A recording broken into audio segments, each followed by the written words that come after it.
Uma bola é lançada a partir do solo.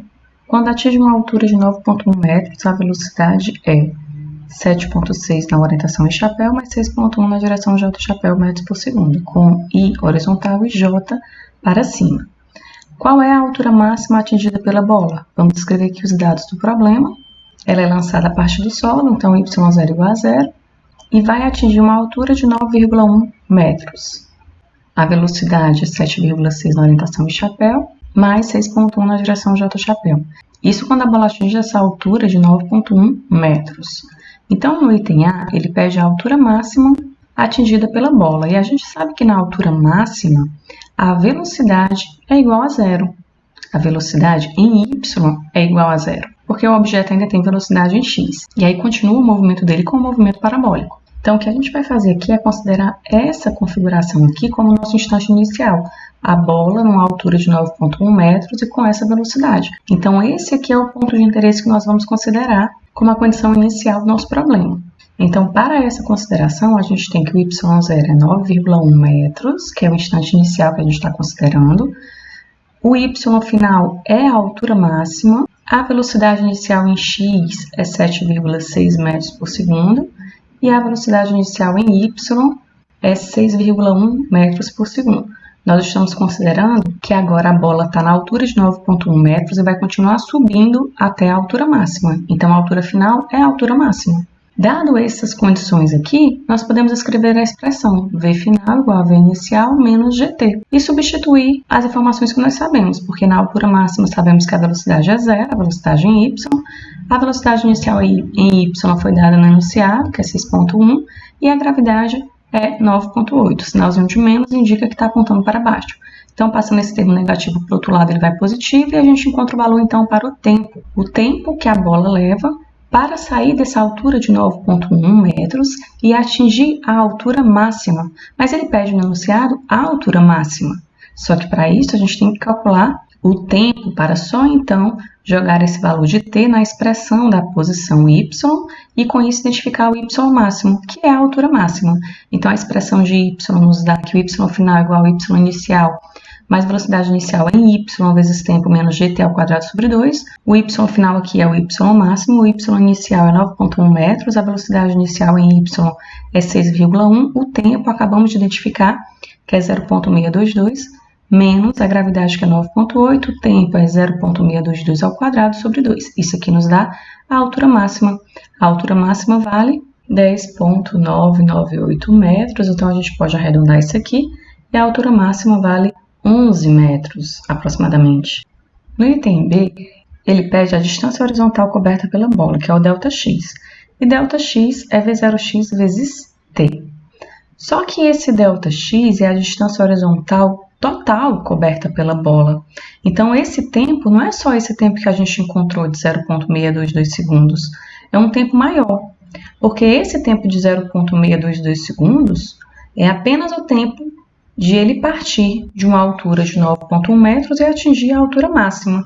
Então, se a gente fosse fazer uma representação esquemática aqui da nossa configuração, a gente tratou inicialmente no item A, indo de 9 metros para 11 metros. Então, não foi o trajeto todo, foi só uma parte do trajeto. De 9,1 metros, mais especificamente, até 11 metros. Então, é só uma parte do trajeto, daqui para cá.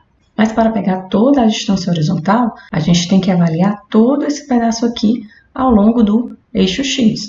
Então, temos que considerar, além desse pedacinho aqui, que a gente achou um tempo t, todo esse percurso aqui. Isso aqui é o ΔX que ele está interessado em obter no item B. É todo o percurso aqui na horizontal. Então, o que a gente vai fazer aqui é calcular esse caminho aqui do trajeto, que tem esse tempo t aqui, que eu coloquei em azul, é fácil identificar, porque a gente sabe informações aqui na altura máxima, que é o nosso ponto inicial agora para essa configuração, e sabe informações quando ele chega no solo, que é o ponto final. Então, para essa condição, avaliando agora esse trajeto da altura máxima até o solo, a gente vai encontrar o tempo t, aí para achar o tempo total é só multiplicar por 2. Então, a gente tem aqui, para essa parte direita da parábola, a gente partindo lá de cima, sabe que a altura inicial é 11 metros, A altura final é o solo, porque ela vai partir da altura máxima até o solo, então o y final é 0. A velocidade inicial em x é constante e vale 7,6 metros por segundo. E a velocidade inicial em y, que é a altura máxima, é 0, para essa configuração aqui. Então v0y é 0 e v0x é 7,6 metros por segundo. Essas são as condições do nosso problema, as condições iniciais, para esse caminho percorrido pela bola da altura máxima até o solo. Então, utilizando essas condições aqui, nós encontramos esse tempo em azul. E com esse tempo em azul, nós podemos encontrar o tempo total, que é o dobro, e utilizar a expressão para o ΔX.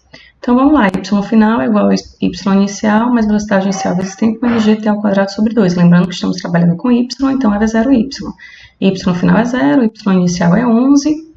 Essa velocidade inicial em y aqui é 0, porque está na altura máxima, menos a gravidade, que é 9,8 dividido por 2 dá 4,9, t ao quadrado. Então, esse termo negativo vai para o outro lado positivo, 11 dividido por 4,9, tira a raiz quadrada, e a gente considera que a raiz quadrada positiva, porque estamos tratando de tempo.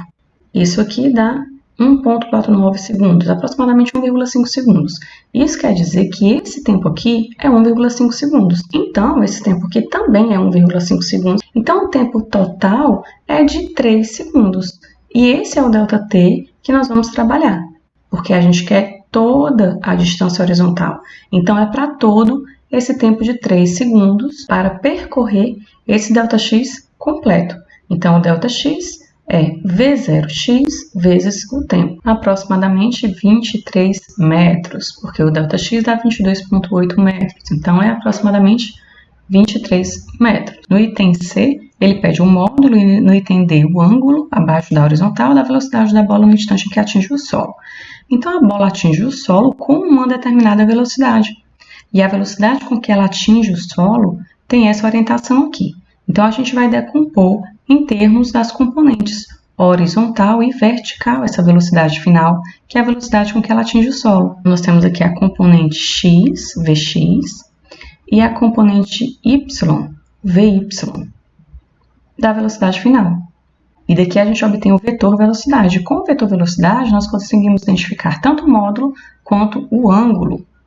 Então, para identificar o módulo, basta escrevemos o vetor velocidade, sabendo que Vx é constante, não muda, Vx igual a V0x, é 7,6 metros por segundo, e Vy é velocidade inicial menos gt, mas sabendo que a velocidade é em y, então é Vy igual a V0y menos gt, e a gente está avaliando esse trecho aqui de novo, então é só esse pedaço aqui do lado direito da parábola que interessa para a gente. Então é só substituir aqui o V0y, que é 0, porque eu estou na altura máxima, menos a gravidade, que é 9,8, vezes o tempo, que é exatamente esse tempo aqui desse trajeto, dessa parte da parábola. E o tempo é 1,5. Então, a velocidade em y dá negativa, porque está apontando para baixo, e o valor é menos 14,7 metros por segundo. Agora que nós conhecemos a velocidade final em x e a velocidade final em y, nós podemos escrever o vetor velocidade.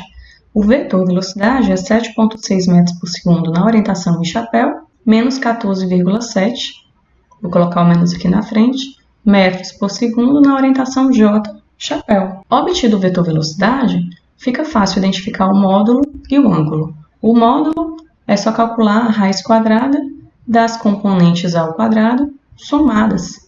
Isso aqui nos permite obter V igual a 16,548 metros por segundo, aproximadamente 17 metros por segundo se a gente for trabalhar com os arredondamentos aqui. Esse é o módulo da velocidade da bola no instante em que atinge o solo. Para identificar o ângulo, a gente tem que olhar para o triângulo formado aqui e trabalhar com a tangente de θ.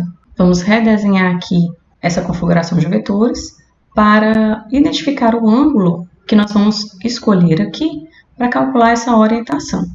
Aqui nós temos Vx e Vy, e esse aqui é o ângulo θ, que nós vamos trabalhar para identificar a tangente de θ. A tangente de θ é o cateto oposto sobre o cateto adjacente, então fica Vy sobre Vx, e o Vy e o Vx são conhecidos, porque a velocidade final em x e a velocidade final em y, nós identificamos aqui no item C, no comecinho do item C. A tangente de θ, então, é menos 14,7 dividido por 7,6, Para encontrar o θ, nós utilizamos aqui a função inversa, tangente a menos 1 de menos 14,7 dividido por 7,6. E daqui nós encontramos que θ é igual a menos 62,66 graus. Então, a gente pode arredondar isso aqui, sabendo que esse sinal de menos está aqui apenas para indicar a orientação, e aqui o θ é aproximadamente menos 63 graus.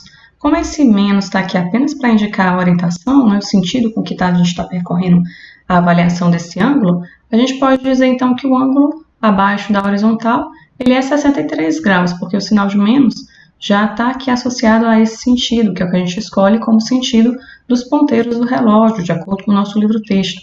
Então, aqui vai ser um θ aproximadamente igual a 63 graus. E o sinal de menos está apenas para indicar esse sentido.